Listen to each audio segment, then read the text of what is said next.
नमस्कार दोस्तों, स्वागत है आपका फिर से अपने प्यारे चैनल नर्सिंग ग्लोब के अंदर।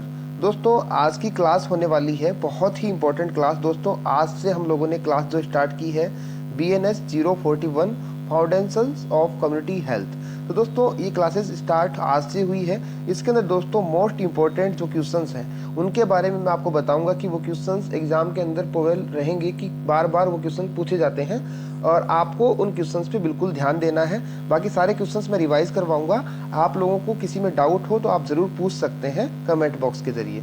इसके अलावा दोस्तों ये जो वीडियोज़ हैं डेली अपलोड कर दिए जाएंगे हमारी तरफ से। इसके अंदर सारे क्वेश्चंस आप एक बार जरूर से रिवाइज कीजिए। जो इंपॉर्टेंट क्वेश्चंस हैं वो भी मैं आप लोगों को बताने वाला हूं। तो दोस्तों इसको एक जगह लिख भी लीजिए ताकि आपको ये लॉन्ग टर्म तक याद रहे। आपके एग्जाम्स आने वाले हैं इग्नू, KGMU, RUHS तीनों जो भी स्टूडेंट्स हैं CHOs के लिए CCS कोर्स कर रहे हैं उन सभी लोगों के लिए इंपॉर्टेंट क्लास होने वाली है। तो दोस्तों वीडियो को आपको लाइक करना है और चैनल को सब्सक्राइब करना है ताकि ये वीडियो डेली जब अपलोड होगी तो आप तक उस चीज़ का नोटिफिकेशन पहुंच जाए। दोस्तों स्टार्ट करते हैं BNS 041 block 1 introduction to public health and epidemiology. तो दोस्तों एपिडेमियोलॉजी के बारे में आप जानते होंगे कि एपिडेमियोलॉजी क्या होती है। तो दोस्तों बिल्कुल भी टाइम वेस्ट ना करके हम स्टार्ट करते हैं आज के क्वेश्चंस। तो दोस्तों unit 1 concepts of community health. तो दोस्तों पहला क्वेश्चन है the organized community efforts that promote health and prolong life are. तो दोस्तों क्वेश्चन को समझना है। ऑर्गेनाइज्ड कम्युनिटी एफर्ट्स, जो कम्युनिटी के एफर्ट्स हैं ऑर्गेनाइज्ड दैट प्रमोट हेल्थ, जो हेल्थ को प्रमोट करते हैं और प्रोलॉन्ग लाइफ, लंबी लाइफ देते हैं, इनमें से कौन से हैं। तो दोस्तों पहला ऑप्शन है कंट्रोल ऑफ कम्युनिकेबल इन्फेक्शन। पहला ऑप्शन क्या है? Control of communicable infection. Second है इम्प्रूव्ड इन्वायरमेंट। दोस्तों कंट्रोल ऑफ कम्युनिकेबल इन्फेक्शन ये भी सही है। इम्प्रूव्ड इन्वायरमेंट ये भी सही है। इसके अलावा personal hygiene improvement through education. तो दोस्तों पर्सनल हाइजीन भी इम्प्रूव होती है एजुकेशन के थ्रू। तो दोस्तों option D all of the above is the correct answer. तो दोस्तों ये आपको पहला क्वेश्चन देखने को मिला। सेकंड क्वेश्चन की मैं बात करूं तो दोस्तों जो इंपॉर्टेंट क्वेश्चन होंगे उस पर मैं थोड़ा ज्यादा फोकस करके आपको बताने वाला हूं। सेकंड क्वेश्चन है Ayurveda and Siddha system of medicine came into existence in. तो दोस्तों आयुर्वेदा एंड सिद्धा, दोस्तों आयुर्वेदा और सिद्धा कब आया था? ये दोनों आया था दोस्तों 1400 BC के अंदर। तो दोस्तों ये याद रखना है आपको, ये इंपॉर्टेंट क्वेश्चन है। जो सिद्धा और आयुर्वेदा कब आया था? 1400 BC के अंदर आया था। अब मैं बात करता हूं थर्ड क्वेश्चन की। तो थर्ड क्वेश्चन है the Greek system of medicine known as Unani. तो दोस्तों यूनानी जो शब्द है, यूनानी जो शब्द है वो मुस्लिम शब्द है। दोस्तों मुस्लिम कम्युनिटी से ये शब्द आया है। तो जहां भी आपको यूनानी शब्द दिखे वहां मुस्लिम पे आपको क्लिक करना है। तो दोस्तों नेक्स्ट क्वेश्चन की बात करूं, Bohr committee was constituted in. Most important question है, वेरी वेरी इंपॉर्टेंट क्वेश्चन है। और दोस्तों मैं आपको बताना चाहता हूं कि CCS का जो एग्जाम होगा उस पे आपको NCD नॉन कम्युनिकेबल डिजीज जो एक दूसरे में नहीं फैलती है। तो दोस्तों ये आपको इन डिजीज के ऊपर बहुत सारे सवाल देखने को मिलेंगे, तो इनके ऊपर आपको पूरा कंसीडर करना है। तो दोस्तों नेक्स्ट क्वेश्चन की अगर मैं बात करूं, बोहर कमेटी कब आई थी? 1943 में आई थी। बोहर कमेटी कब आई थी दोस्तों? 1943। कई लोग कंफ्यूज होते हैं 46 के अंदर। दोस्तों 43 पे क्लिक करना है।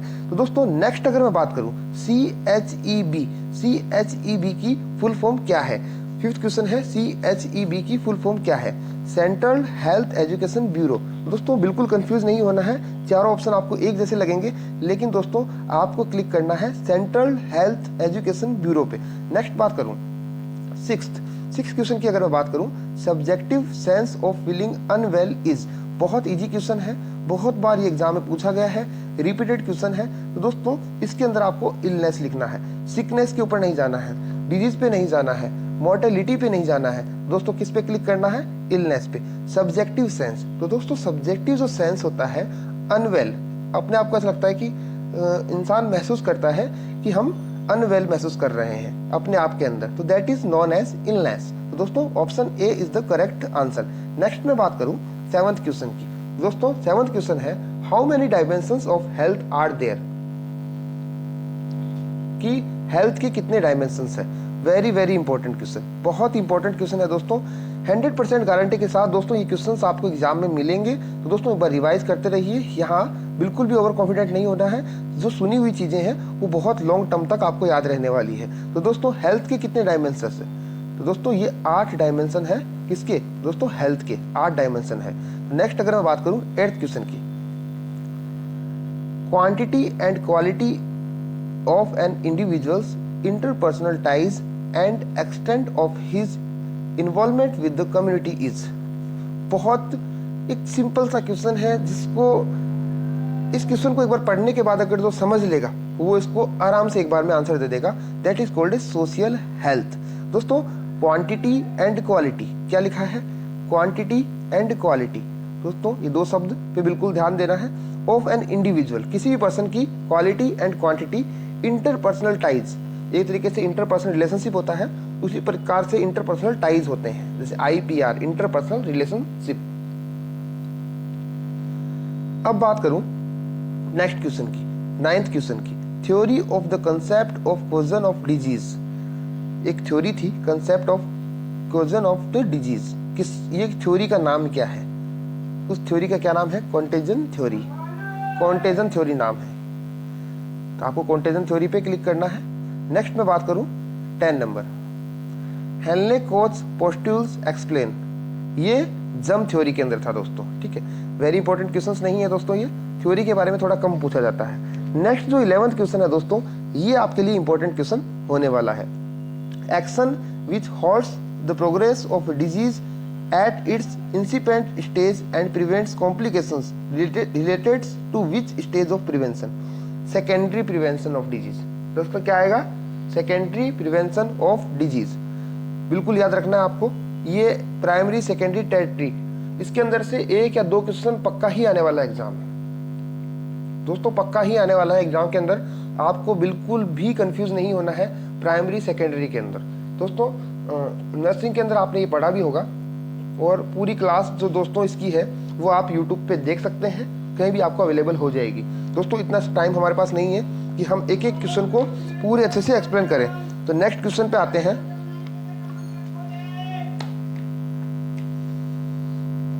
The actual loss or damage of a part of body, anatomy or an aberration of the physiological functions that occurs consequent to a disease is known as।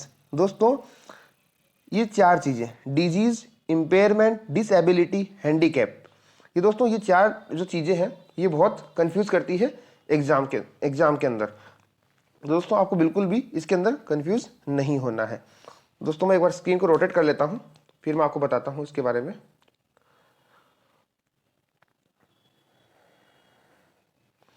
हाँ तो दोस्तों इसके अंदर है द एक्चुअल लॉस और damage of a part of a body, anatomy और an aberration of the physiological functions.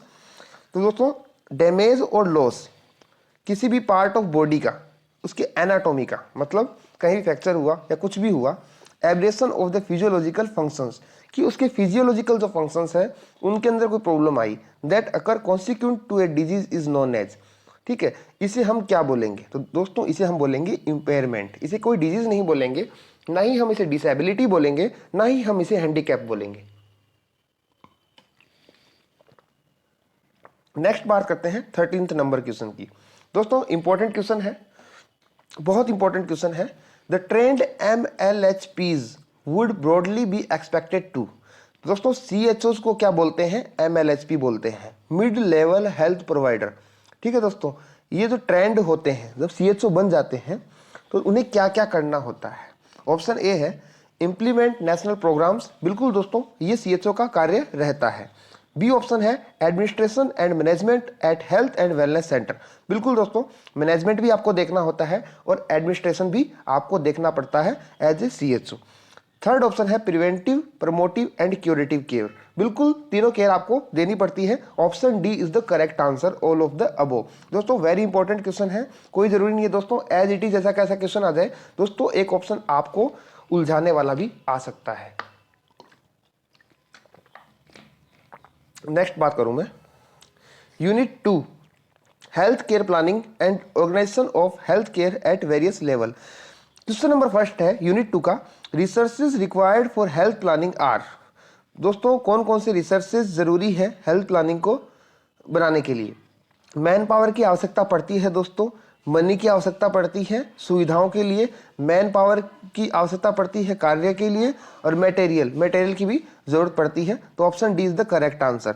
Second question की बात करूं, documentation of plan is an aspect of, तो option B, administrative actions should be required for documentation of plan. तो option B is the correct answer, administrative actions should be required. दोस्तों याद रखना है।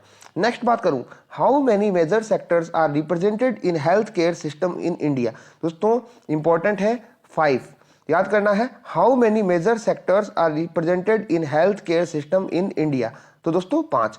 दोस्तों एग्जाम जो आपका लेवल रहेगा, इग्नू का जो एग्जाम का लेवल रहेगा दोस्तों, बहुत हार्ड नहीं रहने वाला है और बहुत इजी नहीं रहने वाला है। तो बिल्कुल ओवर कॉन्फिडेंट नहीं रहना है। यही जो क्वेश्चंस मैं आपको रिवाइज करवा रहा हूँ डेली क्लासेस के अंदर, यही क्वेश्चन आपको एग्जाम में मिलेंगे। किसी को भी ओवर कॉन्फिडेंट नहीं होना है कि हमने एक तो क्वेश्चन पढ़ लिए हैं। तो दोस्तों सुना हुआ जो क्वेश्चन होता है वो बिल्कुल आपको याद रहता है, उसके आंसर्स याद रहते हैं।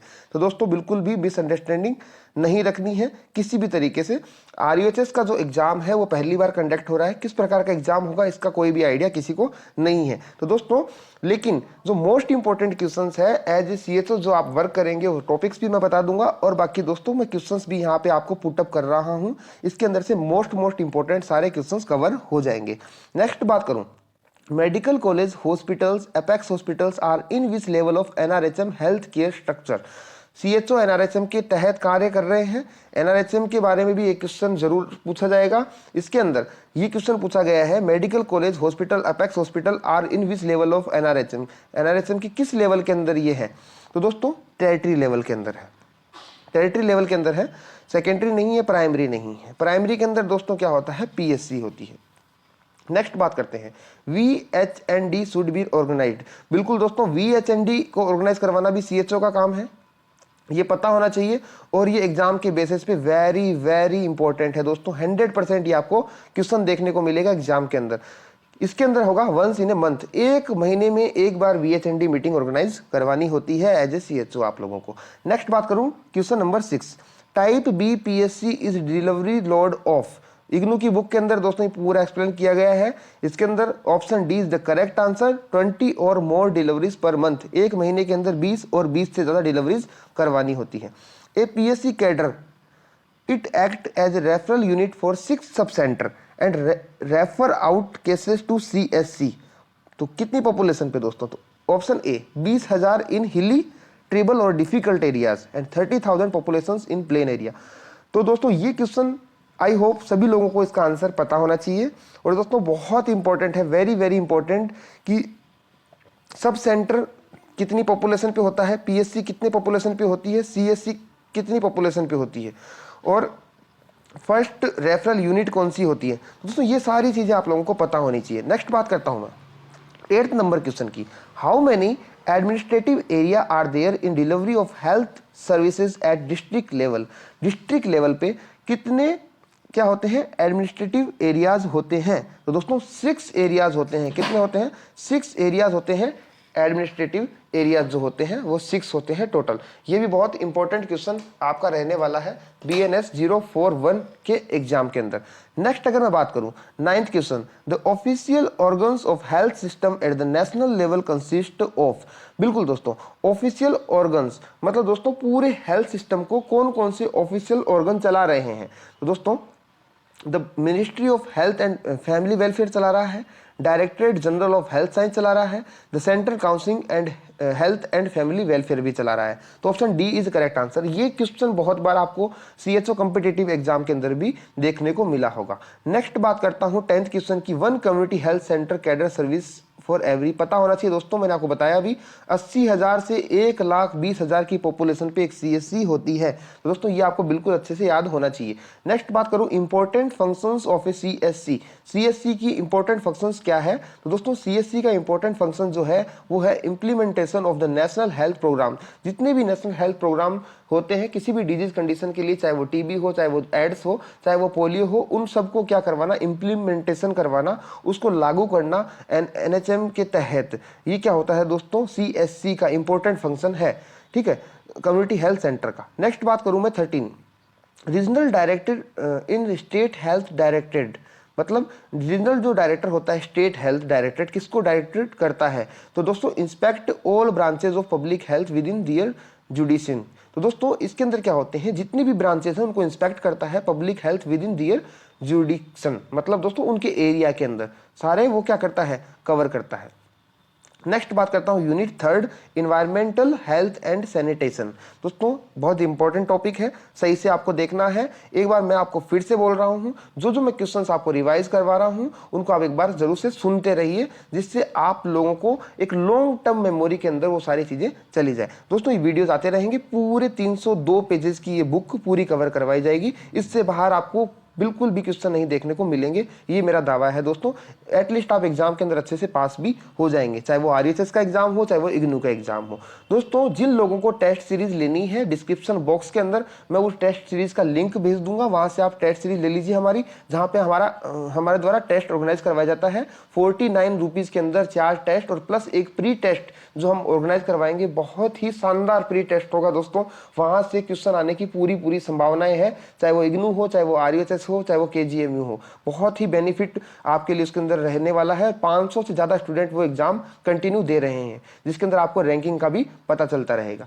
नेक्स्ट अगर मैं बात करूं, control of water supplies to ensure that they are pure and wholesome, it is a statement of a, कि control of a water supplies to ensure that they are pure and wholesome, कि जो control करते हैं water supplies के अंदर, जो घरों के अंदर जो पानी आता है उस पर कंट्रोल करते हैं, वो प्योर है, एकदम सही है, अच्छा है। ये स्टेटमेंट किसका रहता है? वो रहता है सब WHO का। WHO की फुल फॉर्म क्या होती है? World health organization. क्या होती है? World health organization. तो ये WHO की फुल फॉर्म होती है। मोस्ट इंपॉर्टेंट रोल है हेल्थ सिस्टम ऑफ इंडिया का, इंडिया के अंदर WHO का। नेक्स्ट बात करें सेकंड क्वेश्चन की, production of any object by an individual or institution and all the pollution that object or activity might cause throughout its life cycle come under the principle of। तो ये principal किसके under में आएगा दोस्तों? Cradle to grave. Cradle to grave के principle के अंदर ही आएगा। So option B is the correct answer. ये इतना इंपॉर्टेंट नहीं है। थर्ड क्वेश्चन की बात करूं मैं, ओवर क्राउडेड हाउस कोज। दोस्तों very important question. Over crowded जो हाउस होते हैं, इसके अंदर दोस्तों बहुत कंफ्यूजन रहता है काफ़ी लोगों के लिए, कि कई लोग ऐसा बोलते हैं कि गैस्ट्रो इंटेस्टाइनल डिजीज भी हो सकती है, बट दोस्तों respiratory and skin disease is the correct answer of over crowded house. जहाँ पे बहुत ज़्यादा भीड़ भाड़ का जो इलाका होता है, वहाँ पे रेस्पिरेटरी एंड स्किन डिजीज होने के बहुत ज़्यादा चांसेस रहते हैं। नेक्स्ट अगर मैं बात करूँ फोर्थ क्वेश्चन की, safe water is, safe water क्या होता है? तो दोस्तों सेफ वाटर जो होता है वो फ्री फ्रॉम हार्मफुल केमिकल्स होता है, प्लीजेंट टू टेस्ट होता है, यूजेबल फॉर डोमेस्टिक पर्पस। बहुत सिंपल क्वेश्चन है दोस्तों, थोड़ा सा दिमाग लगाएंगे आराम से कर देंगे। In normal soils the minimum distance between the well and the source of contaminants, कितना डिस्टेंस होना चाहिए वेल और सोर्स ऑफ कॉन्टामिनेट के बीच के अंदर? तो दोस्तों should never be less than 15 metres. ठीक है, 15 मीटर से क्या नहीं होना चाहिए? कम नहीं होना चाहिए। सिक्स क्वेश्चन की अगर मैं बात करूं, disease caused by insect vectors specially mosquitoes that breeds और feed near water are. Very important question दोस्तों। जो आसपास में जो मक्खियां घूमती है, मच्छर घूमते हैं, कहाँ जो पानी इकट्ठा हुआ होता है उसके आसपास में, तो किस प्रकार की बीमारियां देखने को मिलती है? तो दोस्तों वाटर रिलेटेड डिजीज मिलती है। Very simple question. Seventh question है, SODIS relies on to kill bacteria, sun energy. बिल्कुल बहुत इंपॉर्टेंट क्वेश्चन है और बहुत सिंपल क्वेश्चन है। नेक्स्ट बात करूं एट्थ क्वेश्चन की, potassium permanganate is used for disinfected of. Very important question दोस्तों, इस क्वेश्चन को भी आप एक बार रट लीजिएगा, इसको बिल्कुल भी याद करने की कोई चीज नहीं है। फ्रूट्स एंड वेजिटेबल को किससे हम डिसइंफेक्टेड करते हैं? पोटेशियम परमैंगनेट से करते हैं। तो very important question, very important question है दोस्तों, याद कर लीजिएगा। मैं तो बोलता हूँ रट लीजिएगा। नेक्स्ट बात करते हैं, orthotolidine arsenite test OTA is used to determine. Very important question, very important question दोस्तों, कि ये जो टेस्ट होता है OTA टेस्ट, जिसे बोलते हैं ऑर्थोलिन टेस्ट, जिसे शॉर्ट में बोलते हैं, वो किसको डिटरमाइन करने के लिए होता है? दोस्तों very very important, very very simple question, amount of the free chlorine residual. Very important है दोस्तों, अगर ये क्वेश्चन आपको एग्जाम में नहीं मिलता है तो वो एग्जामिनर पागल है। तो दोस्तों ये क्वेश्चन आपको पक्का एग्जाम में मिलने वाला ही है। तो 9th क्वेश्चन को रट लीजिएगा, याद कर लीजिएगा। हर एक एग्जाम के लिए, चाहे वो इग्नू का CCS एग्जाम हो, चाहे वो KGMU का CCS एग्जाम हो, चाहे वो RUHS राजस्थान के सभी उन लोगों का एग्जाम हो जो CCS की ट्रेनिंग कर रहे हैं। नेक्स्ट बात करूं 10th क्वेश्चन की, acid rain is global effect of. किस चीज़ का एसिड रेन जो है वो ग्लोबल इफेक्ट है, तो दोस्तों एयर पोल्यूशन का है। हर एक स्टूडेंट को ये पता रहना चाहिए। नेक्स्ट बात करूँ 11th क्वेश्चन की, global warming causes. Global warming क्या कोज करती है? इंक्रीज ड्राइनेस ऑफ क्लाइमेट, बिल्कुल दोस्तों, ड्राइनेस जो क्लाइमेट होता है उसको इंक्रीज करती है। रिड्यूस फूड प्रोडक्शन, बिल्कुल दोस्तों, फूड प्रोडक्शन को कम करती है। नेक्स्ट अगर मैं बात करूं, increased sea level resulting floods, बिल्कुल दोस्तों ये भी सही है, तो option D is the correct answer. जो 12th क्वेश्चन की मैं बात करूं, hexachlorobenzene is a type of POPs, very important question, very important question, याद रहना चाहिए आपको। पीओपीज क्या होता है, किसका टाइप है? हेक्साक्लोरोबेंजानिन, ये इसका टाइप है पीओपीज का। नेक्स्ट बात करता हूं 13, pesticides mainly enter into food products due to, pesticide food के अंदर क्यों आ जाते हैं? तो दोस्तों non observance of prescribed waiting periods, बिल्कुल दोस्तों। Use of the substandard pesticides, बिल्कुल दोस्तों। Wrong advice and supply of the pesticide to the farmers by pesticide dealers, ये भी बिल्कुल करेक्ट आंसर। इन तीनों कारण से दोस्तों क्या होता है, पेस्टिसाइड कहाँ आ जाते हैं? फूड के अंदर आ जाते हैं। या तो दोस्तों ये भी हो सकता है कि पैकिंग अच्छे से ना हुई हो, तो option D is the correct answer कि all of the above is the reason behind this. Next बात करते हैं 14th क्वेश्चन की, immediate constituent of physical environment is, बिल्कुल दोस्तों सिंपल क्वेश्चन है, air is the correct answer. Next बात करते हैं fertilisers is a source of, industrial source, दोस्तों इंपॉर्टेंट क्वेश्चन है। इंडस्ट्रियल सोर्स जो होता है उसका एक क्या है? सोर्स है फर्टिलाइजर्स। इसके बाद नेक्स्ट बात करते हैं, green belt is a remedy for, green belt किसकी रेमेडी है? किसके लिए रेमेडी है? एयर पोल्यूशन के लिए। नेक्स्ट बात करते हैं 17th क्वेश्चन का, animal dung, crop residues, grass and leaves are, ये सब किसके वेस्टेज है दोस्तों? बिल्कुल एग्रीकल्चर वेस्टेड है। तो दोस्तों इसके अंदर डोमेस्टिक वेस्ट पे आपको क्लिक नहीं करना है। आई नो वेरी वेल, बहुत सारे स्टूडेंट इसके अंदर कंफ्यूज हो जाएंगे, but option B is the correct answer. Next बात करता हूँ 18th क्वेश्चन की, disadvantage of improper disposable of slab. तो ऑप्शन दोस्तों ये है, ये करेक्ट आंसर है डी, लेकिन दोस्तों ये कोई इंपॉर्टेंट क्वेश्चन नहीं है, क्योंकि दोस्तों इसके अंदर इस प्रकार के क्वेश्चन एग्जाम के अंदर बहुत कम देखने को मिलते हैं। नेक्स्ट मैं 19th क्वेश्चन की बात करूं, ये वेरी इंपॉर्टेंट क्वेश्चन है दोस्तों, वेरी इंपॉर्टेंट क्वेश्चन है। तो दोस्तों हम लोगों को एक स्मार्ट स्टडी करनी है, कुछ एक शॉर्ट टाइम के अंदर बहुत ज़्यादा पढ़ना है, जिससे हम लोग एग्जाम के अंदर उस चीज़ को बेनिफिट मिल पाए। तो जो मेन क्वेश्चन है उसके ऊपर ज़्यादा फोकस हमारे द्वारा किया जा रहा है। 19th क्वेश्चन बहुत इंपॉर्टेंट है हर एग्जाम के लिए, इग्नू, आरयूएचएस और केजीएमयू तीनों सीसीएस कोर्सेज स्टूडेंट के लिए। Carriage sanitation system is used, बिल्कुल दोस्तों ये जो सिस्टम यूज किया जाता है बीएमडब्ल्यू में बिल्कुल नहीं किया जाता है, बायोगैस में भी नहीं किया जाता है, सुलाग में भी नहीं किया जाता है। तो दोस्तों option A septic tanks is the correct answer for this. ठीक है, अब मैं नेक्स्ट दोस्तों में बात करूं 4th और 5th दोनों की बात करूंगा दोस्तों मैं। 4th और 5th दोनों इसके अंदर आपको कवर करवाए जाएंगे। उसके बाद में मैं नेक्स्ट जो क्लास आएगी उसके अंदर मैं बाकी बचे हुए क्वेश्चन कंप्लीट करवाने वाला हूं। नेक्स्ट अगर मैं बात करूं, बहुत इंपॉर्टेंट है concept of community health unit 4, बहुत इंपॉर्टेंट टॉपिक है। इसके अंदर से 2 से 3 क्वेश्चन आपको देखने को मिलेंगे, 100% देखने को मिलेंगे, इसमें बिल्कुल भी दोराहे नहीं है। In the definition of epidemiology determinants generally includes, तो दोस्तों इसके अंदर कोजेज इसके अंदर इंक्लूड होता है, एजेंट, कंट्रोल मेजर्स, सोर्सेज ये सब इंक्लूड नहीं होते हैं। नेक्स्ट बात करूं 2nd नंबर क्वेश्चन, इतना बड़ा क्वेश्चन आपको देखने को नहीं मिलेगा, ना 2nd मिलेगा ना 3rd मिलेगा, लेकिन फिर भी मैं आपको नॉलेज के लिए बता देता हूं। Epidemiology as defined in the lesson would include which of the following activities. पहला ऑप्शन है describing the demographic characteristic of a person with acute aflatoxin poisoning in district A. Next है comparing the family history, amount of the exercise and eating habits of those with and without newly diagnosed diabetes. C option है recommending that a restaurant be closed after implicating it is source of A hepatitis A outbreak. दोस्तों ये question बिल्कुल नहीं मिलने वाला आपको exam के अंदर, option D is the correct answer. Next अगर मैं बात करूँ 6th क्वेश्चन की, बहुत इंपॉर्टेंट क्वेश्चन है दोस्तों। When analyzing surveillance data by age which of the following age group is preferred, choose your best answer. ये डिजीज के ऊपर डिपेंड करता है दोस्तों। ठीक है दोस्तों, नेक्स्ट क्वेश्चन स्टार्ट करते हैं दोस्तों। The epidemiological triad of disease question refers to, दोस्तों बिल्कुल बहुत इंपॉर्टेंट क्वेश्चन है और सब लोगों को पता है। I hope agent, host, environment तीनों चीज एक एपिडेमियोलॉजिकल ट्राइड बनाती है। It is the very important question for the view of the exam. Next बात करूँ तो 10th क्वेश्चन है the direct mode of transmission of the disease are. तो डायरेक्ट मोड होता है, व्हीकल बोर्न नहीं होता है, ना फूड बोर्न होता है, ना वेक्टर बोर्न होता है, दैट इज ट्रांसप्लेसेंटल जो होता है वो मोड होता है किसका, डिजीज का। नेक्स्ट बात करूं मैं 5th यूनिट की। तो दोस्तों 5th यूनिट है, ये लास्ट यूनिट है आज की क्लास की। उसके बाद हम लोग स्टार्ट करेंगे 6th यूनिट से। तो दोस्तों पहला क्वेश्चन है, if birth rate is high and death rate is declining the country will be in which stage of demographic cycle. दोस्तों बिल्कुल याद रखना है आपको, एक क्वेश्चन जरूर पढ़ने वाला है इसके अंदर एग्जाम में, अर्ली एक्सपेंडिंग। तो दोस्तों कौन सी स्टेज है, अर्ली एक्सपेंडिंग। तो नेक्स्ट बात करूं सेकंड क्वेश्चन की, in the demographic cycle eight which stage does India stand at present.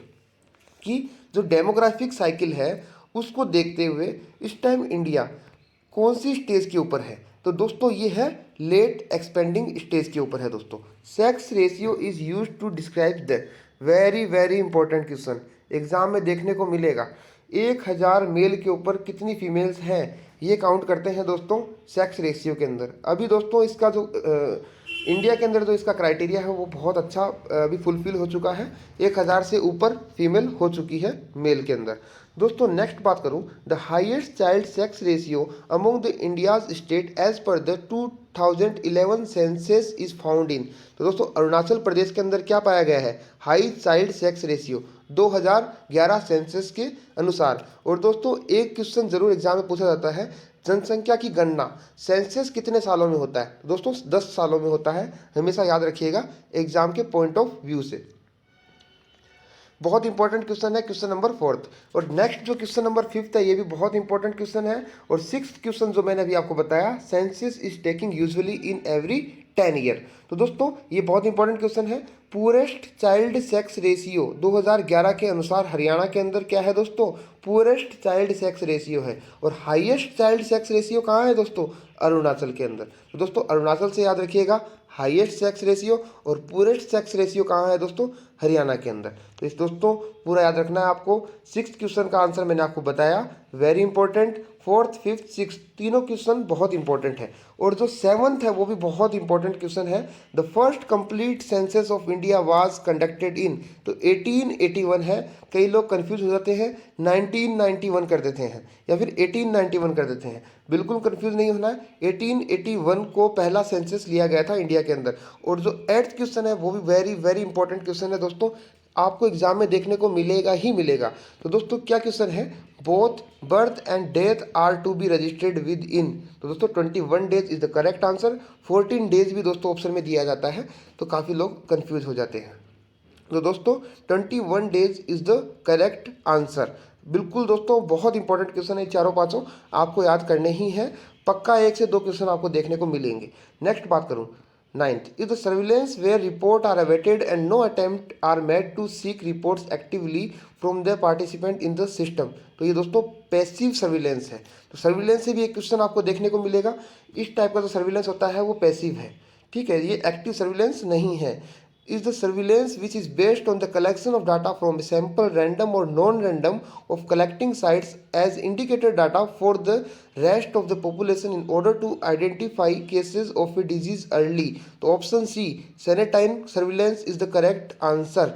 Surveillance के क्वेश्चन जो सैम्पलिंग के क्वेश्चन है दोस्तों, ये एग्जाम के अंदर एक या 2 क्वेश्चन जरूर मिलते हैं जो सभी लोगों को कंफ्यूज करते हैं, और बहुत सारे 80% लोगों के आंसर गलत होते हैं। I am damn sure. 11th जो क्वेश्चन है, विच of the following sampling technique ensure that the sample is a representation of the population is. तो दोस्तों लास्ट में क्या लिखा है, sample is a representation of the population, ठीक है, पॉपुलेशन को रिप्रेजेंट कर रहा है, ऐसा कोई सैंपल की टेक्निक क्या कहलाएगी, random sampling is the correct answer.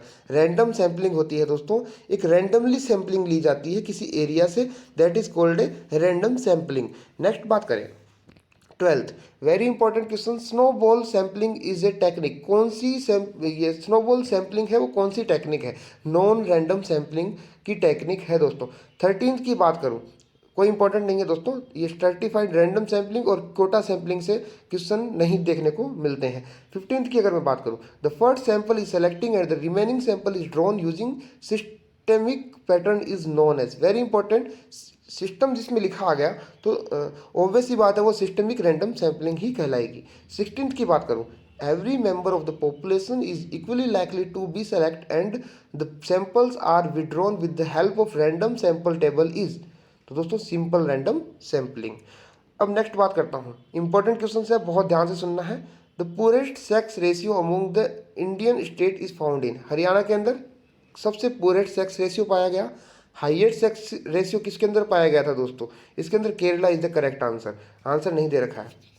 Next बात करूं, if birth rate is low and death rate is low the country will be in which stage of demographic cycle, very very important question. तो दोस्तों लो stationery कौन सी demographic cycle के अंदर है, लो stationery के अंदर है, और इंडिया किस में है वो भी आप दोस्तों पीछे आंसर गया था, जरूर से याद रखिएगा। If birth rate and death rate is declining the country will be in which stage of demographic cycle, late expanding, बिल्कुल दोस्तों इंडिया भी लेट एक्सपेंडिंग के अंदर ही है। The important sources of vital statistics in India are, तो दोस्तों India के अंदर कौन कौन से स्टेटिस्टिक्स देखे जाते हैं मेनली, तो दोस्तों पॉपुलेशन सेंसस देखा जाता है, सिविल रजिस्ट्रेशन सिस्टम CRS देखा जाता है, SRS सैंपल रजिस्ट्रेशन सिस्टम भी देखा जाता है, तो इसलिए all of the above is the correct answer. और 22 जो क्वेश्चन है वेरी इंपॉर्टेंट, 23 वेरी इंपॉर्टेंट और 24 तीनों ही वेरी इंपॉर्टेंट क्वेश्चन है। 24 क्या है, 22 क्या है, in sample registration system the survey will be conducted in every, हर 6 महीने में सैंपल रजिस्ट्रेशन सिस्टम के तहत सर्वे किया जाता है, तो option A is the correct answer. 23rd is very important, central birth and death registration act was passed in, तो 1969 के अंदर ये एक्ट पास हुआ था, very important. Where is the central surveillance unit of IDSP located, very very important, NCDC के अंदर, कहाँ पे लोकेटेड है, NCDC के अंदर, ठीक है। काफ़ी लोग इसे ICMR कर देते हैं but it is not a correct answer. 25th analysis is based on quality और attribute and not on precise measurement, तो दोस्तों ये आएगा क्वालिटेटिव, ये इतना इंपॉर्टेंट नहीं है। तो अपने 5 पूरे हैं, ये कवर हो चुके हैं। तो दोस्तों 6th में स्टार्ट करूंगा नेक्स्ट क्लास के अंदर, वेरी इंपॉर्टेंट यूनिट है। और इसके अलावा आप हमारा टेस्ट दे सकते हैं, आपको डिस्क्रिप्शन बॉक्स के अंदर आपको टेस्ट मिल जाएगा, वहाँ से क्लिक कीजिए लिंक्स पे और लिंक से आपको टेस्ट मिल जाएगा। हमारा ऐप डाउनलोड कर लीजिए नर्सिंग ग्लोब नाम से गूगल प्ले स्टोर से, वहाँ से आप जरूर टेस्ट कीजिए, CCS के टेस्ट स्टार्ट हैं।